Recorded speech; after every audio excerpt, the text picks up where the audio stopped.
it was stage three. So I had it in my neck, chest, and stomach. And so they would do these tests to see, is it working? Is it reducing? And I would say, with about, I think in hindsight, I didn't know this at the time. I probably had two or three more sessions remaining, but I didn't know that. And I went in for a chemotherapy session with my mother, and I just broke down. I call it like my rock bottom during my treatment. And so I told my mother, like, I can't do this anymore. And I just didn't want to do it any further. And obviously that would have meant death. And so I just, I started crying. I asked my mother to basically go inside we were in the parking lot or the parking garage of the doctor's office. And I asked her to go inside and give me some time.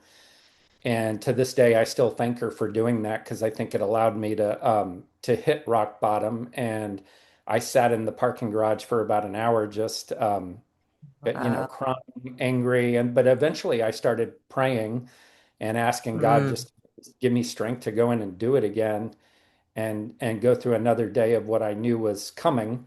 And yeah. eventually I just felt, and I know it sounds corny, but I felt something bigger, and I felt like Yes.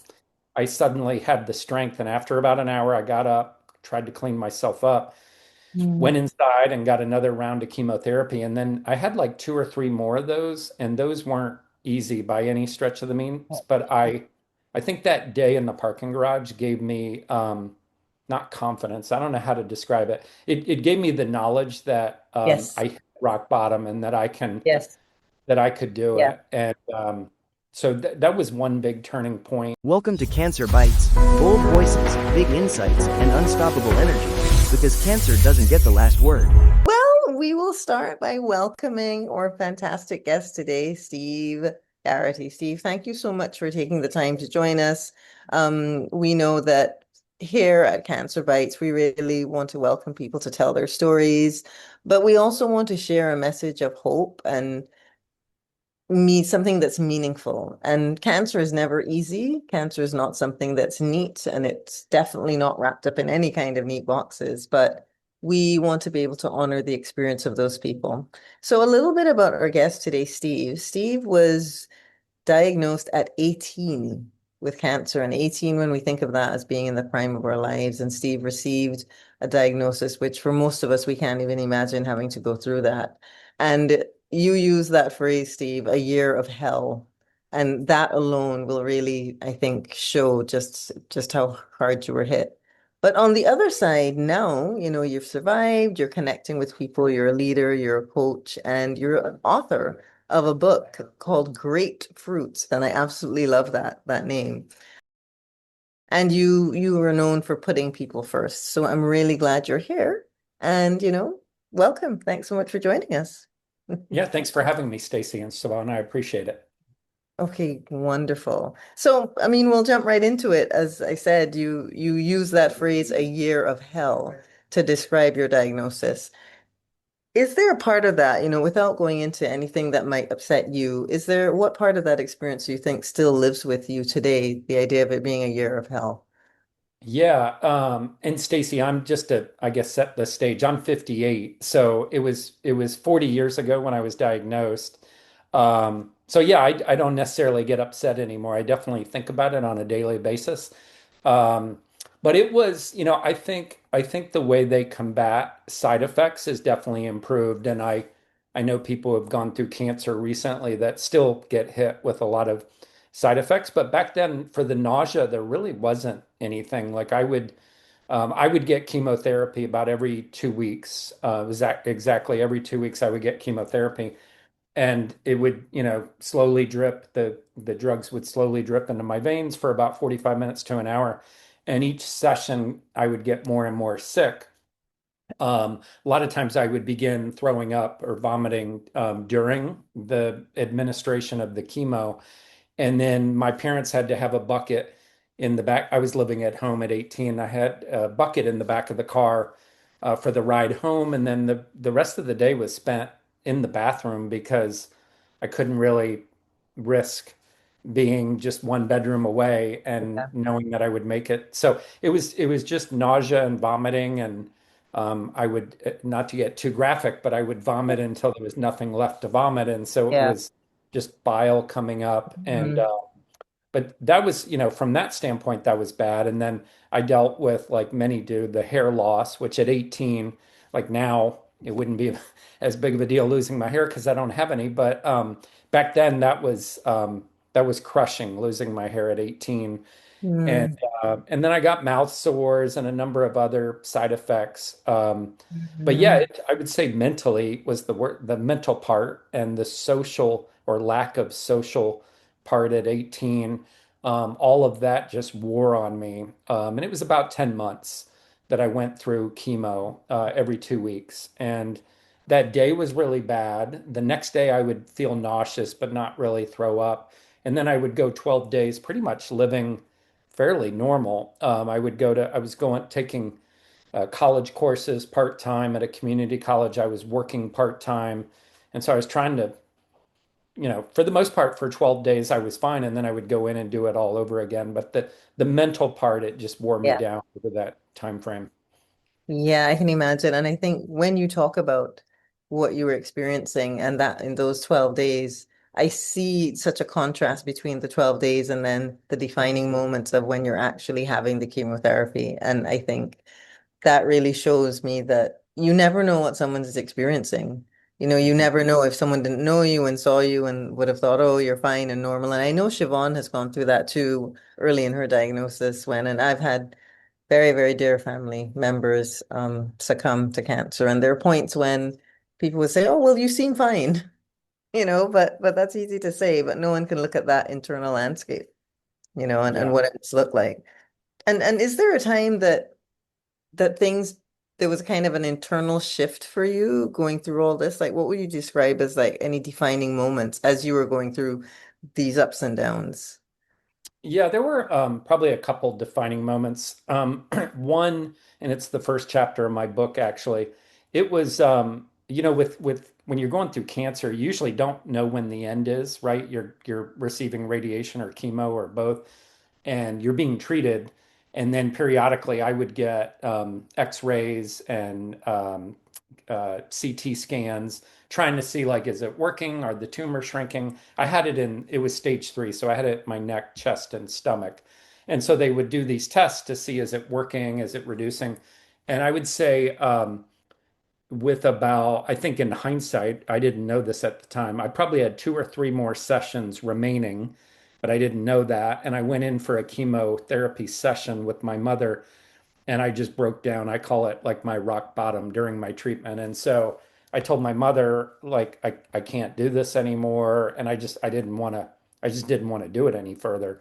And obviously that would have meant death. And so I just, I started crying. I asked my mother to basically go inside we were in the parking lot or the parking garage of the doctor's office. And I asked her to go inside and give me some time. And to this day, I still thank her for doing that because I think it allowed me to hit rock bottom. And I sat in the parking garage for about an hour, just Wow. crying, angry, but eventually I started praying and asking God Mm, just to give me strength to go in and do it again, and go through another day of what I knew was coming. And yeah. eventually, I just felt, and I know it sounds corny, but I felt something bigger, and I felt like Yes. I suddenly had the strength. And after about an hour, I got up, tried to clean myself up, went Mm. inside and got another round of chemotherapy. And then I had like 2 or 3 more of those, and those weren't easy by any stretch of the means. But I think that day in the parking garage gave me not confidence. I don't know how to describe it. It gave me the knowledge that Yes. I hit rock bottom and Yes. that I could do Yeah. it. And so that was one big turning point. And then the other was a healing service that I went to, which sounds Well, hokey. no, But it was, you're here to share your experiences. We'd love to hear. Yeah. Hmm. yeah, well, I say this all the time, even to relatives when I'm telling them about it. Yeah, there was a famous priest named Father Diorio. He passed away about a year or two ago. Okay. But he was known around the world for healing powers. And this all happened in Atlanta, by the way. I live in Florida now. Okay.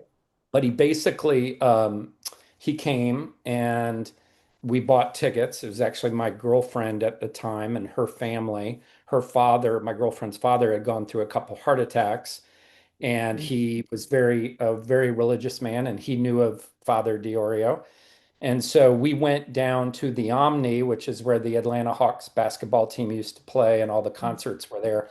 And so it held like 18, 19,000 people, and it was full. Like it was just Wow. wall-to-wall people. It was the blind, it was burn victims, it was people in wheelchairs. And I went thinking this is hokey, this is ridiculous. And still thought that when I was in there. And then I went, and this is another chapter in my book, but I went down to the stage with my girlfriend's father and just had an experience that was a turning point, I think, for my faith for the rest of my life and my belief.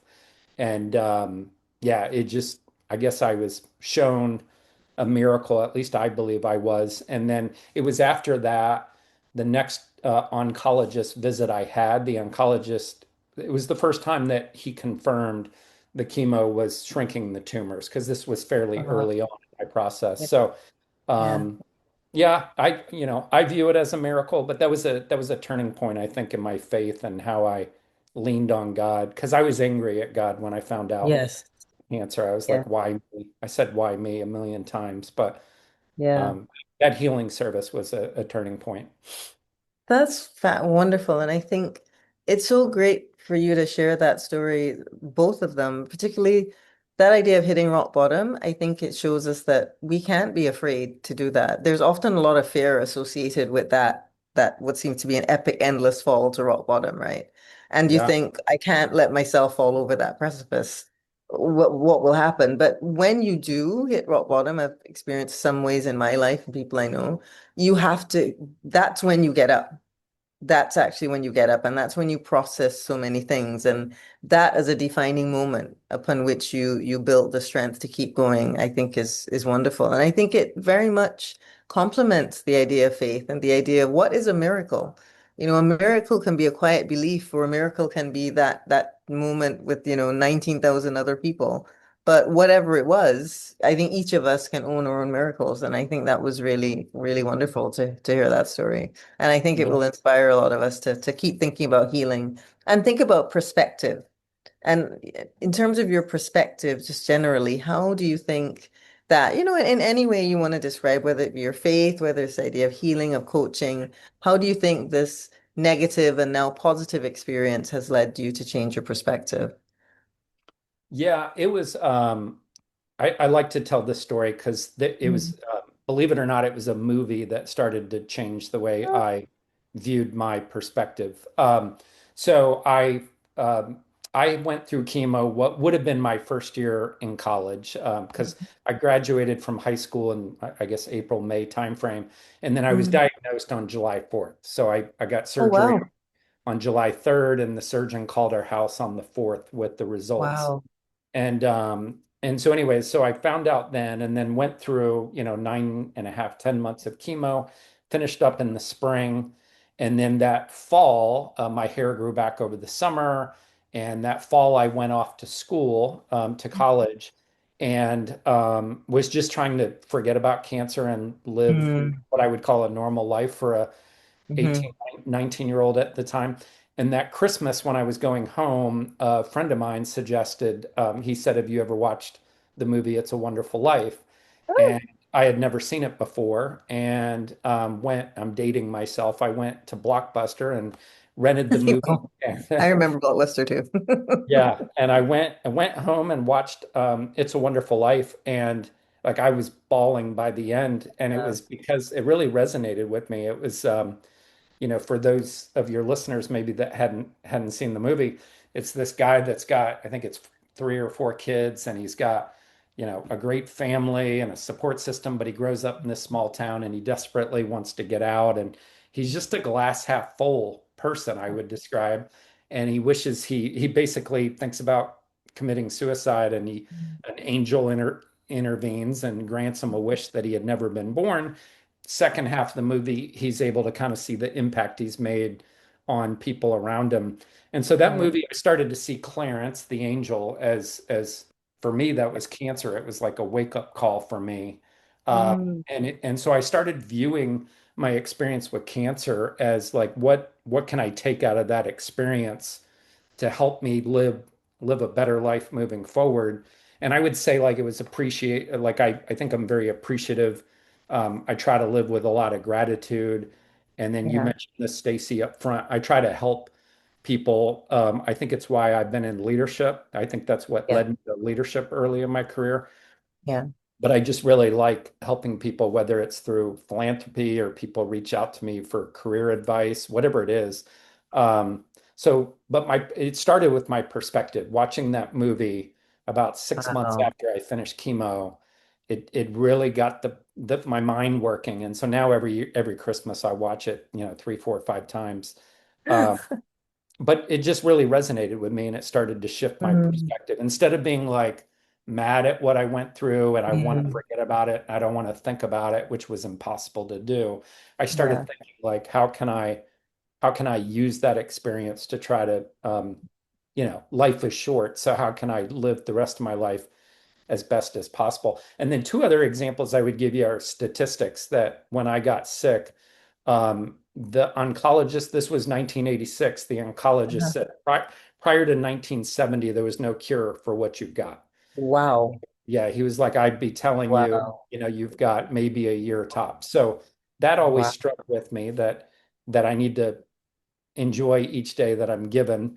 And then the second stat was he had told me there was was it 70 or 75% chance that I wouldn't be able to have children because of the chemotherapy. And I ended up having two great kids, healthy kids. Uh, Got a grandchild now. So that stat always, from a perspective standpoint, I'm always grateful, mm. appreciative that those two stats, didn't work against me as he kind of stated them. I think that's amazing that you can compare cancer to an angel. I think is going to blow so many people's minds, and it just is mine because that is an amazing way to put it. That's a wonderful metaphor in that it will bring a certain awareness to you. And in Yeah. a way, it will make you know that you're not alone. You cannot walk through life alone. And to go through a journey like the journey of cancer is without some sense of faith and without some sense of a bigger picture. As ugly as the journey is, it would be even more painful, I think, to go through without that. So I think that I'll definitely remember that forever. I'll remember that cancer compared to an angel. I think that's very powerful. And that brings me to your book, Grapefruit, which I cannot wait to read. I cannot wait to get a copy and read it. And what do you think? What does that word mean? Grapefruit. How would you describe that word? And tell us a bit about your book. This is for you to talk about now. Yeah, so I was going to call my book like Why Me? Because Huh? as I mentioned, I said I think anybody I mean it could be any big tragedy in life. I Yeah. think it's a natural human reaction to say Yeah. why me. So I was going to call it that, but there's 50, 60 books out there under that title. And I was struggling with the title, and a friend of mine, Kenny, who I worked with for 1 year out of college, which I think ties into one of the themes in my book, which is on friendships and how I treat friendships. Um, but that's a side story. But I had met up with him in Atlanta for dinner, and I told him he knew my story and my journey, and the book was pretty much done at that point. The writing was done. I was like in publish mode, like how do I get the cover done, the editing, all that. But I was struggling with the title, and he was a marketing major, very creative guy. He said, "Let me read it, and I'll come up with some topic ideas." So he came up with it, but it's from two things. One, in the book, the surgeon who did the biopsy, they took a mass out of my neck that was the size of a grapefruit. So it Oof. was pretty Yeah. large by the time I got Wow. operated on. And then the second was, there's part one and part two of the book. Part two is about the blessings and how I live my life differently and how cancer affected the rest of my life. And so, he came up with the name Grapefruit, kind of a play on words with Yeah. the mask that was taken out. And then it ended up, for me at least, it ended up changing my life for the better. Yeah, wow. That is something I think I'll always remember again from this conversation is that idea of taking something and just turning it into something that's so powerful. And that's Yeah. a very, very powerful metaphor because you associate the size of a grapefruit with what you were battling and what you were going through and that you've overcome it, I think is Yeah. something that's really, really incredible. And I'd love to hear now a little bit about your leadership and what led you to be a coach. I know it's about helping people, but is there a defining aspect of leadership that you focus on in your coaching and how you help people? Yeah, I like to say there were seven people, and then God I view as the eighth, Mhm. but there were seven Yeah. people that helped me get through cancer. And you said this earlier, like we really never know what people are going through, especially outside of our Yeah. tight circle. And that all hit me that year I was going through cancer. One, the seven people who stuck by me. What I didn't say earlier, the other reason cancer was kind of an angel for me was I was my last 2 years in high school, I was getting in trouble. I was doing a lot of drinking and drugs, and Mhm. I know a lot of people in those years get in trouble. I was to the extreme and was headed down a Yeah. bad path. And so it Mhm. put me on a different path. But my parents and I had a lot of friction because of that. And they Mhm. just did what you would hope your parents do. They were angels for me getting through No. that. But those seven people who stuck by me and what they, two were friends who should have been off at school and having the Yeah. best of their life. They helped me get through that year. My siblings, a nurse. And so I don't know, I just always reflect on how seven people kind of stood by me and helped me get through Yeah. the toughest year of my life. And so Yeah. I always want to kind of pay that forward and help Mhm. others when they need it. And so my first job, really my first sales job out of college, was in my early 20s. I was selling, and I was always, most salespeople are independent and they don't want to be bothered and they want to do their own thing. That's why they're in sales. I, Yeah. on the other hand, always enjoyed taking out the new person or giving Yes. the new person advice. And I just found that Yeah. I was kind of drawn. I just took happiness and satisfaction Yeah. out of helping other people. And so it started with that. And then over time, I've coached and mentored a lot of people through work, but then I've stayed in touch with people really well. And so I have a lot of people that'll reach out for help or assistance with things I'm good at, like LinkedIn and resume Yeah. interviewing and negotiating compensation, things like that. But whatever it is, I just have a strong desire to try to help people and pay it forward. Oh, I think that's fantastic. And I think that leads me to think a little bit about what the resilience that's part of you that's clearly you've embodied throughout this journey and clearly as a leader. And what I'm seeing is that there's an idea of they're the opposite extremes of, you can be in sales or you can do things on your own, or you can try to build community and try to collaborate a bit. And how important do you think that sense of community is in healing? Yeah, it's huge. I mentioned the seven people who stuck by me. My goal is that if I'm in that situation again, I want to have more than seven. And Yeah. so my wife and kids make fun of me because I like I'll keep in touch with people I lived next door to for 1 year, 30 years Yeah. ago. Or the gentleman who came up with the title of my book, I worked with him for a year out of college, and Yeah. both we hung out for a couple years. I moved to Florida. Like there's really no reason for us to stay in touch, but we do. And I would say that I spend a lot of time in every single job I've had, I try to stay in touch with those I'm closest to. And so friendships and relationships are super important. And again, I tie that back to my experience having gone through that. So the community, yeah, you talk about, I'm a Mm. big believer in those relationships are so important, and you can't have enough of those, right? When you think about anything, whether it's cancer or something, divorce or job loss, when you're going through something like that, the more people you can lean on for Hmm. support is so important. And so I believe that that means making friendships and maintaining those. And it's the maintaining part that's easy to kind of let go when you leave a job or you move away, you know, you, Yeah. you move to a different state or whatever the case may be. And so I work hard to try to maintain those friendships. And then at work, I try to build teamwork and build a community. And I try to stay in touch with people when they get promoted or leave the company. And so I think people see that have worked for me or worked with me, that sense of building that team and community and that relationships are of the utmost importance to me. Yeah, and I think it's great. You don't just say it, you live it. And I think it's important too to see that what strikes me about what you're saying here is what I'm noticing there can be a great deal of transactionality involved in friendships, and that term networking, which I cannot stand and I do not use at all, that it has to be a tit for tat. It has to be, well, what can I get from you and what can you get from me? What can I take from you? And sometimes it is just to stay in touch. It's just for the human feeling. It's just for, and I know that I have people because I was an exchange student for a year. And those people, oh my goodness, I won't reveal my age. My goodness, that was well over 30 years ago now as well. Oh my gosh. But we're still in touch. We're in touch with social media. I went to school in England for a short time, and a really good friend I had there, we managed to meet up. Again, I hadn't seen him in well over a couple of decades.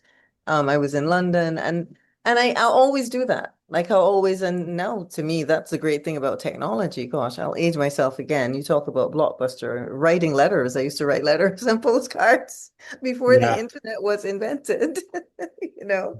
And now it's quite easy to stay in touch. So I think I'm gonna say I want to just really, really thank you for your insights. And I feel that we should have another part of this conversation, maybe exploring your book some more. But where can people find your book? It's called GreatFruit by Steve Yep. Garrett. Where can we get your book? Yeah, it's grapefruit, one word, how cancer led to living a more fruitful life. You can get Amazon, I think, sells 80% of all Okay, books worldwide. okay, They can get it on Amazon, but like Barnes and Noble, for those that don't okay. like Amazon, really any online Hmm. bookstore. My website is stevegarraty.com and it's Okay, Garraty. But I've got a bunch of my information on there. You can actually, there's a link to the book on Amazon. Um, wonderful. but yeah, that's where you can find it. Anywhere online that sells books is going to carry it. Okay, definitely. Well, I'll be getting one, and I tend to like physical books. I ended up getting a Kindle just so that my son and boyfriend would leave me alone, and because I love books, and I end up traveling with like so many books. But I definitely want a physical copy of that book, so I will definitely be getting one. Yeah, So thank you. it's in audio too. So it's pretty much, it's ebook and Yeah. it's paperback, hardback, and audio. That's perfect. Well, I have to say thank you so much. And Siobhan knows every guest I always invite down I'm based in Barbados in the Caribbean. So I always Nice. invite every guest. But you're in Florida where I know it's still sunny too, but still. Yeah. So if you're ever in the region, please keep in touch with us. And I'd love to host you at some point. Yeah, I'll do that. Thank you very much. I enjoyed the conversation. Great. Thank you.